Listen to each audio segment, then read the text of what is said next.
नमस्कार साथियों, मैं ऋषभ सिंह अपने यूट्यूब चैनल अर्थग्राफी के माध्यम से एक बार फिर आपके समक्ष उपस्थित हूँ। जैसा कि आप सभी लोग जान रहे हैं कि मेरे वीडियो के इस क्रम में हम भारतीय संविधान का अध्ययन कर रहे हैं और स्पेशली इस अध्याय के अंतर्गत भारतीय संविधान के संवैधानिक विकास का अध्ययन कर रहे हैं, जिसके अंतर्गत हम 1600 ईस्वी का राजलेख, 1726 ईस्वी का राजलेख, 1773 का रेगुलेटिंग एक्ट, 1781 का एक्ट ऑफ सेटलमेंट, 1784 का पिट्स इंडिया एक्ट, इसके पहले डंडास अधिनियम और फॉक्स का भारतीय विधेयक, तत्पश्चात 1786 का अधिनियम, 1793 का चार्टर एक्ट, 1813 का राजलेख तक हमने अध्ययन कर लिया है। इसके बाद आता है 1833 का राजलेख। यहाँ पे मेरे बारे में सामान्य सा परिचय है, आप वीडियो को रोक करके देख सकते हैं। आगे चलते हैं आज के टॉपिक पर। आज का जो टॉपिक है 1833 ईस्वी का राजलेख। 1833 ईस्वी का राजलेख। कुछ महत्वपूर्ण बिंदु हैं 1833 ईस्वी के, जिसमें कंपनी का शासन पुनः 20 वर्ष के लिए बढ़ा दिया गया। बंगाल का गवर्नर जनरल संपूर्ण भारत का गवर्नर जनरल बना दिया गया। देश की शासन प्रणाली का केंद्रीकरण कर दिया गया। बम्बई तथा मद्रास की परिषदों की विधि निर्माण की शक्तियों को वापस ले लिया गया। 1726 राजलेख के माध्यम से जहां पर मुंबई, मद्रास और कलकत्ता को विधि बनाने की शक्ति प्राप्त हुई थी, उन शक्तियों को इस एक्ट के द्वारा वापस ले लिया गया तथा विधि सदस्य के रूप में चौथे सदस्य को शामिल किया गया, किंतु परिषद में मतदान देने का अधिकार नहीं था, केवल वह अपना सलाह मशविरा दे सकता था। अब ये चौथा जो सदस्य शामिल होता है, ये गवर्नर जनरल की परिषद में शामिल होता है। पहले 4 सदस्य थे, फिर 3 सदस्य हुए, फिर यहाँ पे 4 सदस्य हो गए। आगे चल कर के देखेंगे आप कि 5 सदस्य हो गए या उससे ज़्यादा सदस्य हो गए। कंपनी के व्यापारिक अधिकार को पूरी तरह से समाप्त कर दिया गया। यह अधिकार तो 1813 के राजलेख के माध्यम से ही समाप्त कर दिया गया था, किंतु चीन के साथ चाय तथा चीन के साथ जो व्यापार होता था उसका वह लगातार चल रहा था। लेकिन इस एक्ट के माध्यम से ये सभी एकाधिकार कंपनी के समाप्त कर दिए गए। अब जो ब्रिटिशर्स थे, जो अंग्रेज़ थे, वो कहीं पर भी जा कर के व्यापार कर सकते थे, किसी भी देश के साथ व्यापार कर सकते थे। इसके बाद जो इस एक्ट की महत्वपूर्ण खासियत रही है, वह 1834 में लॉर्ड मैकाले की अध्यक्षता में 4 सदस्यीय प्रथम वृद्धि आयोग का गठन रहा है और दास प्रथा का उन्मूलन भी इसी एक्ट के माध्यम से 1833 के एक्ट के माध्यम से ही 1843 में समाप्त कर दिया गया। और इस अधिनियम की धारा 77 में कंपनी के अधीन सरकारी पदों पर धर्म, जन्मस्थान, मूल वंश, रंग के आधार पर अयोग्य न ठहराए जाने का उपबंध किया गया। एक प्रकार से कह सकते हैं कि यहाँ पर हमारे भारतीय संविधान की एक हल्की सी झलक आपको देखने को मिल जाती है कि जन्म स्थान, मूल वंश, रंग के आधार पर कोई भेदभाव न किया जाए। तो यहाँ पे लिखा भी गया है कि भारत में संविधान के निर्माण का आंशिक संकेत इस चार्टर में दिखाई पड़ता है। तो इन्हीं सब तथ्यों के माध्यम से दिखाई पड़ता है और इसी अधिनियम के माध्यम से अंग्रेज़ों को बिना लाइसेंस भारत आने, जाने, बसने तथा व्यापार करने की स्वतंत्रता प्रदान की गई। यानी अब अंग्रेज़ों को भारत में रहने के लिए, यहाँ पर व्यापार करने के लिए, बसने के लिए लाइसेंस की ज़रूरत नहीं थी, वह इससे स्वतंत्र थे। भारत का प्रथम governor general Lord William Bentinck था। देखिए, इसके पहले जो गवर्नर जनरल होते थे वो specially Madras regiment, Mumbai regiment, Calcutta regiment, presidency कह सकते हैं, रेजिमेंट नहीं कहेंगे, तो Mumbai presidency, Calcutta presidency, Madras presidency, इन तीनों का एक संयुक्त गवर्नर जनरल होता था इन्हीं तीनों क्षेत्रों के लिए, या ब्रिटिश जहाँ तक राज करते थे।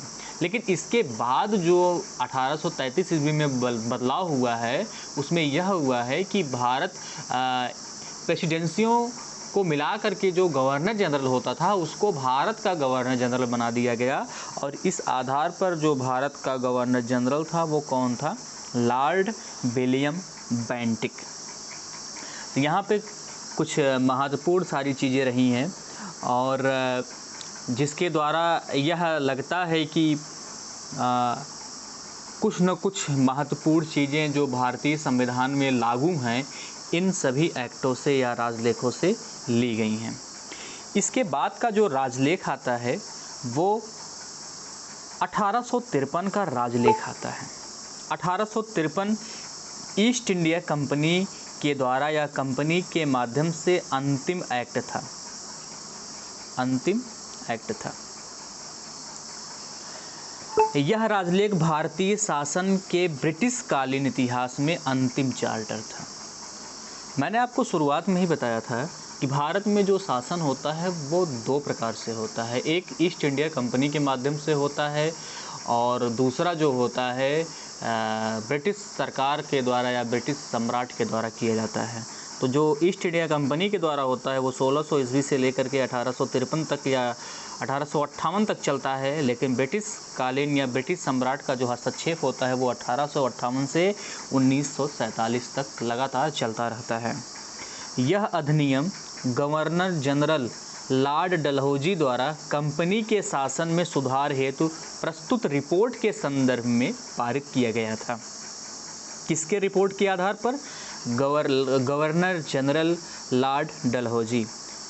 विधायी कार्यों को प्रशासनिक कार्यों से अलग करने की व्यवस्था का आरंभ किया गया। विधि निर्माण हेतु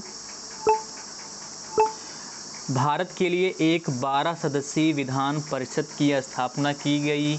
ये 1853 का सबसे महत्वपूर्ण पॉइंट है, सबसे महत्वपूर्ण बिंदु है कि विधान परिषद की स्थापना का जो उल्लेख है किस एक्ट में मिलता है।